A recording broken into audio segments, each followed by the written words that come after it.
So this is 121, and we're down here to Mod 6, and I've got some new projects where you take forensic evidence from Android phones and analyze it. So I'll demonstrate those later, but let's start with the Mod 6 lecture, which is here in Canvas.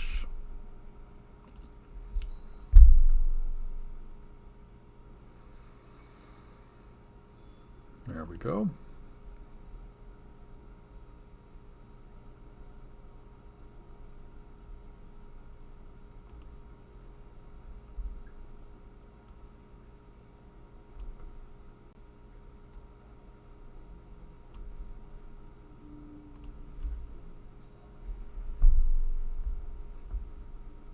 All right.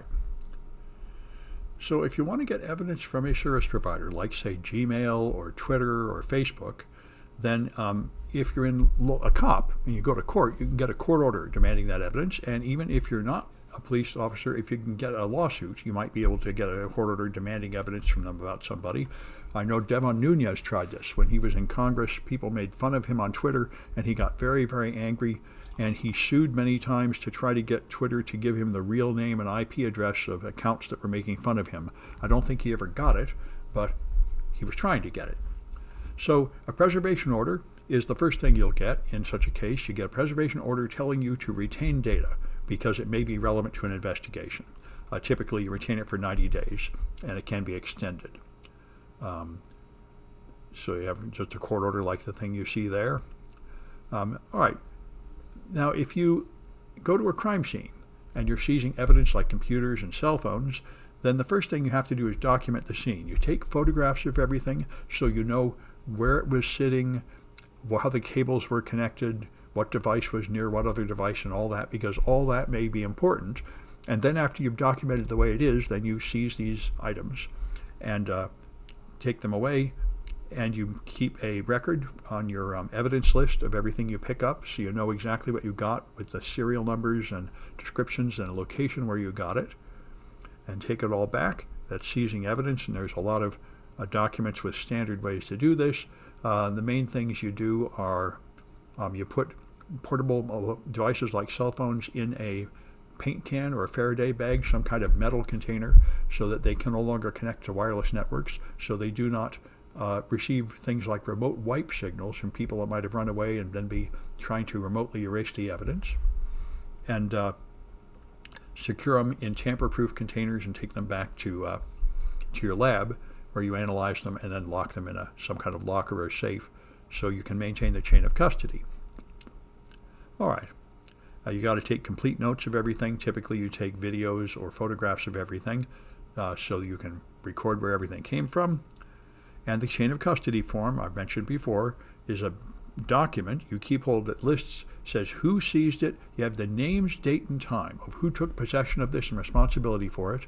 And they are got to be willing to go to court and testify, I did take this thing from the crime scene and put it in a locked place and make sure that nobody messed with it until I handed it off to this person who took responsibility for it, and their signature and date and time will be here. And you have to have an unbroken chain of custody, so people are available to testify that they made sure nobody was tampering with the evidence right up until the court date. All right, then there's computer worksheets, which have all the details about the computer, serial number, and the RAM, and the BIOS version, and the type of drives and all that jazz, the ports it has, photograph everything. So you have a complete description of the computers you take. And then your hard drive is the most important thing, usually. And so you record everything about the hard drive, and then you make a complete forensic image of the hard drive. And you want to record any errors that come up. You may find that you cannot read it reliably. Some of the sectors are bad, or something is broken. And, especially anything that goes wrong, you want to record. So it is recorded that you received the evidence in this damaged state. It's not that you damaged it. And so the next person, for example, if ultimately this information will all be going to the defense, and they will of course want to say that you tampered with the evidence or modified it, so you want to make sure you record the way it is. Just like when you rent a car, you record the dents and scratches in it so they don't blame you for causing those dents and scratches. So you have a worksheet for server, just recording all this information, details of it. And of course, how you got it. Did you leave it running? Did you shut it down? Or did you just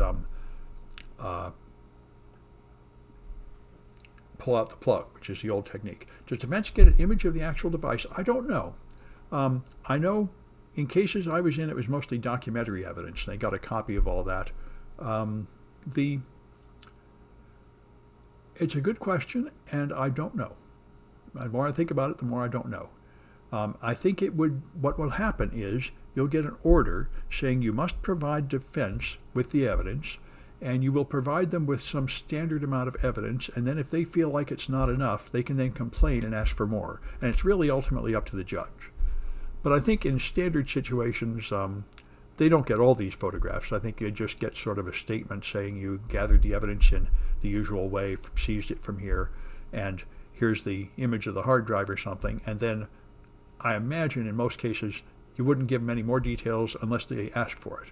And then you might give it to them, or you might go to the judge and have to say, I don't want to hand it over for some reason. It's a good question. I don't have any experience doing that kind of forensic case in court. I've just heard it from other people who have, and they didn't get into that much detail. All right. So there are tools to help you document the investigation. You could use Microsoft Word or something, but there are special forensic tools like case notes you can get.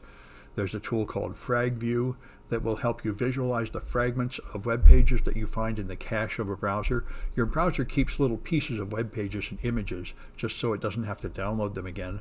And they aren't really complete web pages, but there's a tool to sort of help you view them. You get sort of like pieces of torn up pages that might contain a little bit of value.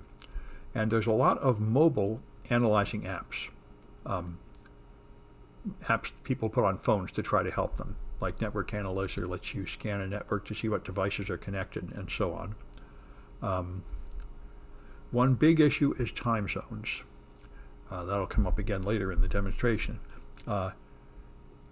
Your devices may not all be synchronized to the same time zone. They might not all be accurate, and that's, of course, a big deal. So you have to record the time you seize things, and when you're analyzing evidence later, it can be quite difficult to make sure you understand what those timestamps mean. In fact, it's a fairly common trick that criminals will change the time and date on their computer in order to make it obscure when they did things. So it's easy, and I do know of cases where people have accused the wrong person and ruined their life because they failed to realize that the time had been changed, and they blamed the wrong person for doing something. In this case, it was viewing child pornography in a classroom computer at a high school, which is a serious crime, and the person doing it knew it was a crime, so they changed the time so they'd finger somebody else, and they fooled the first round of forensic investigators for that. So they actually accused the wrong person. It's pretty serious, the errors that can come of not getting the time right. So now you're going to make a report of your findings after you do an investigation, and so this is the same thing's true of vulnerability disclosure, which I've done. You have two audiences you're shooting for.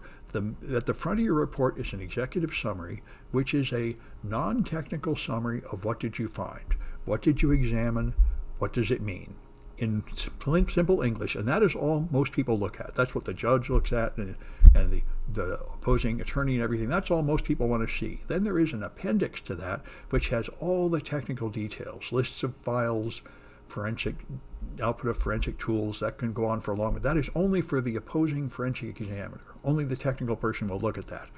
But this is why you have expert witnesses. They are supposed to take complicated scientific technical stuff and boil it down to normal English that anybody can understand.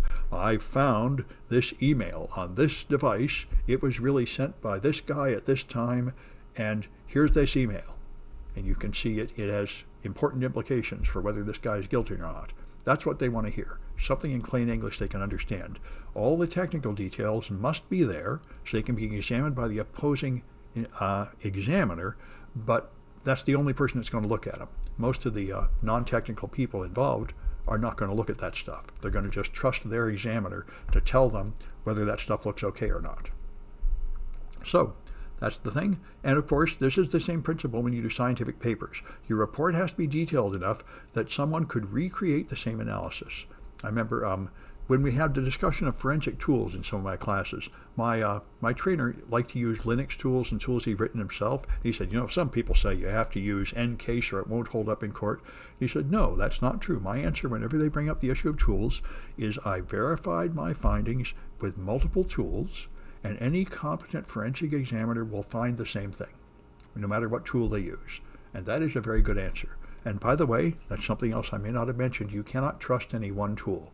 Every tool has defects and bugs, so you shouldn't ever, anything important you should verify with another tool. And one of the best things to do is just use a plain hex editor like HXD. Just look at the raw hexadecimal bytes on the disk and make sure that it backs up whatever you're saying. In the beginning, he told me this, remember this, I did it in the tech support way years ago, the only tool they had was Norton Disk Analyzer, or Norton Disk Viewer, something like that. Norton had a plain hex viewer, you could just view the hex on the disk. And you can do everything that way, it's just not very convenient, but you can see exactly what's on the disk byte by byte. And really, all the other tools you're using, like Autopsy and everything else, are just adding convenience to that process. They start with the plain image, and they're presenting the output in a friendlier way is all. But you could just view it directly on the disk or in the RAM image, and that would be the way to do it, to verify that your tool has not misunderstood things. So your report has a cover page, of course, with the usual stuff, what investigation is, signatures and dates for everyone involved. Then a table of contents is very helpful. And then an executive summary, which is the main part. This is all that almost everybody's going to read. The cover page, the table of contents, and the executive summary saying, what are your major findings? What did you find? I don't want to know what tool you used. I don't want any technical jargon. I just want to know, what did you find and what does it mean? And you do not make judgments about guilt or innocence. That's not your place. You simply state the facts. I found this email. It was on this machine. It came from this account logged in as this person at this time. That sort of thing. Then, this is also important. You have to have the biography of the investigator. And this will be used in court during a process called voir dire, where they will ask you to prove that you are trustworthy as an expert. They will want to know your training, your experience, other cases you worked on, and so on. And all right. Then you might describe the purpose of the investigation, and then you have methodology, which is exactly what you did. What devices were, this is technical, what devices were examined, what tools were used, and so on. The detailed description of the media analyzed, and the detailed reported findings. And here's an example of this. Like I say, you don't say, this guy downloaded thousands of images of children being abused. That's what the attorney will say, the prosecuting attorney, but that's a judgment about humans, and you are not a psychologist judging humans. So what you should say is technical things about computers. I analyzed the hard drive, it came from this machine, it was seized from this residence, I found these images on it.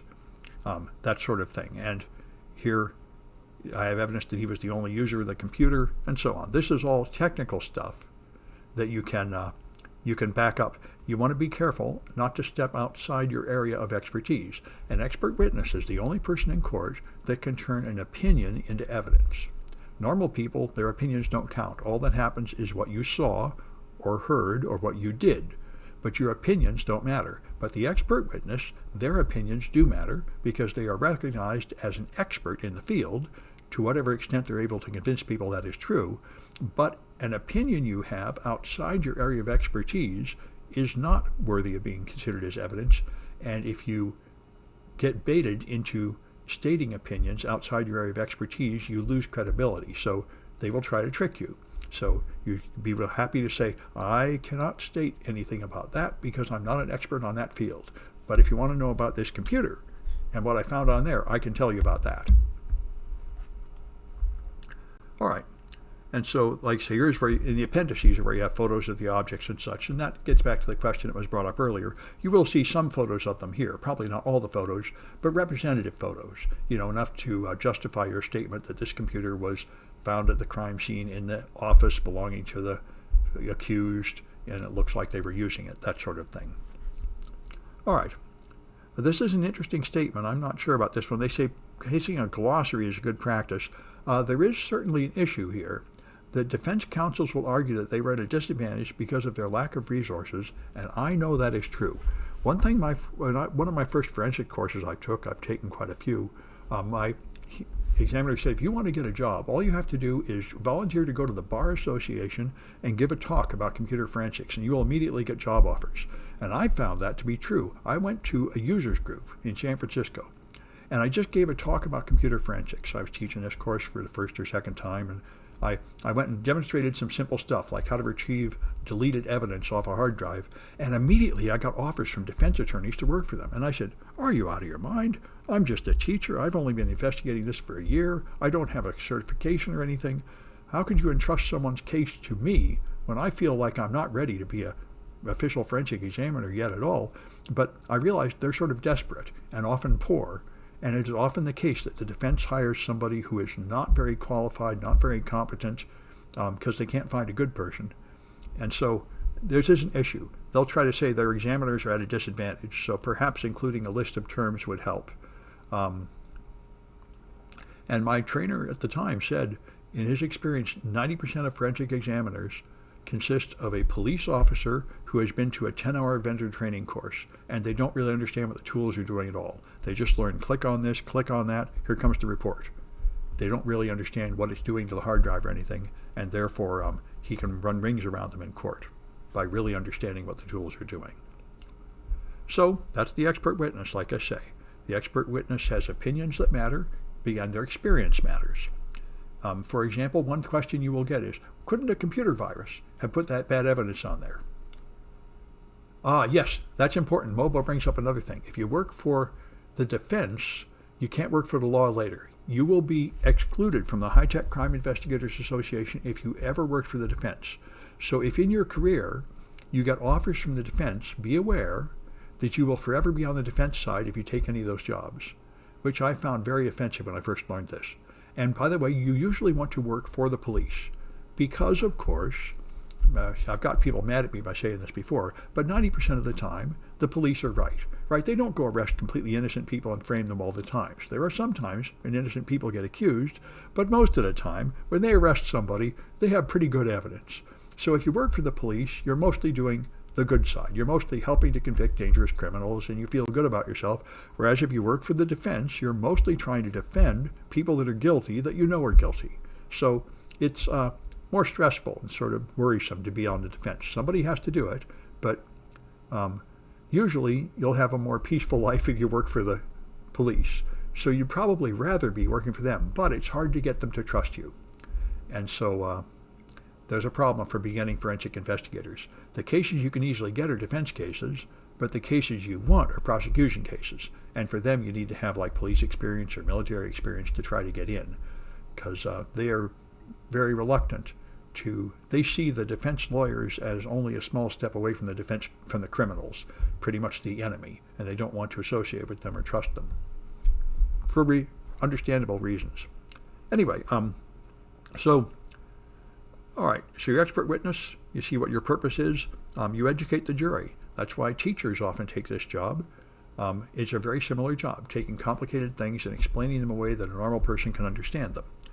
All right, but you will be cross-examined. They will try to say that you're incompetent, that your training is no good, that you're making mistakes, that you're contradicting yourself, all the usual stuff. One of my teachers said, he taught also about technical analysis with Linux, and he said, I do all this analysis, but I always warn my clients, I'm not going to court. He said, my sister is a lawyer. I know what happens in court. I'm never testifying in court. But somebody has to. All right. Anyway, so, all right. And here's another example here. You must not state an opinion about whether they did or did not have a mental state or condition unless you're a psychiatrist. Right? If you're a forensic examiner, then this is outside your area of expertise. I do not know about human personalities. That's not my field. I can only tell you about computers and cell phones and such.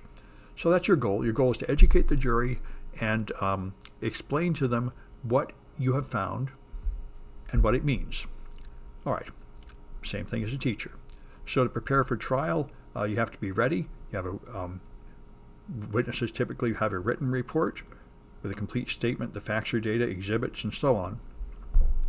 And you have to make sure you're up to date. You can consult your notes during trial. This is often what you have to do, because they will ask, at what time did you do this? Did you do this before that? And you will often refer to your notes. Your notes may be subject to examination in court, although they often aren't considered evidence. Let's learn that the hard way. I was working on some basically forensic work, although we didn't use that word at the time, and I was making sort of jokes in my notes, and they said you have to make, and I didn't realize that might go to court and make you look bad, so you have to be sort of professional in what you write down. The compensation is very good. Forensic examiners get paid a lot, like $800 an hour for disc imaging and other things, and lots of money for appearing in court. I've heard the pay is very high. They also spend a ton of money on expensive equipment and safes and stuff. So, it's a big business. The money is very good. Just like lawyers, lawyers go up to like $1,000 an hour, $2,000 an hour, the big ones. A lot of money in forensics work. If the college ever fires me and I run out of things to do, I might do it. I might do expert witnessing. I certainly could now. In order to be an expert witness, you have to have a lot of credentials. You have to have 10 years or more of evidence. 190K. Yeah, got an example of a job there. You have to have a big, impressive resume. Normally, when you make a resume, you boil it down to like 1 page or 2 pages. But the expert witness is the opposite. I've seen these. The resume is like 30 pages long. He lists every journal article he's written, every conference talk he's given, just everything. Because you just want to overwhelm them. I taught this class 10 times. I went to this training event. I participated in this FBI thing. That's what you got to have, is all these things to brag about, to convince them, I really know when I'm an expert. When I say it, you can trust it. So anyway, that's what it is. All right, so you got to make sure you're up to date and you rehearse your memory about it. All right. Like I say, you can have notes, and you often do refer to your notes because you have to make sure you get everything exactly right. Don't say you examined it on Thursday when you actually examined it on Wednesday. Make sure you've got the notes right in front of you so you can get everything just right. All right. You can be asked hypothetical questions. The one I was going to bring up before. One question you will often get is, couldn't it have been a virus that infected this machine and put that contraband on it? And of course, that's possible, right? A virus could do anything. And the answer my trainer told me is, I'd say, yeah. He said, I have never seen that. In my experience, I've never seen that happen. That's the point of an expert witness. You have experience, and you can state opinions based on your experience. And that's what they need you for, because, of course, in the world of computing, almost anything is technically possible. So they need your help to decide what is reasonably likely. All right, and of course, you have to be courteous to everyone. Be very clear about what you say. You cannot qualify things like, they say use things like probably. Actually, all right, you can, avoid qualifying words like probably. You want to make clear statements. You are stating opinions. They do not need to be 100% true, but you're stating opinions. You have to be firm about them. Don't appear indecisive. All right. And of course, this is true for teachers too. I know. Always admit when you don't know. Don't pretend to know something you don't know. That is the kiss of death. People don't trust you anymore. Just be honest, There's always stuff you don't know. There'll always be more stuff you don't know. Nobody knows everything. And if you do, they'll invent something new tomorrow and you won't know that. So, all right. And like I say, time zones are really important, and units of measurement frequently important too. But the big issue is time zones, especially these days. And you'll see an example of that a little later. All right. Well, that's it for this module.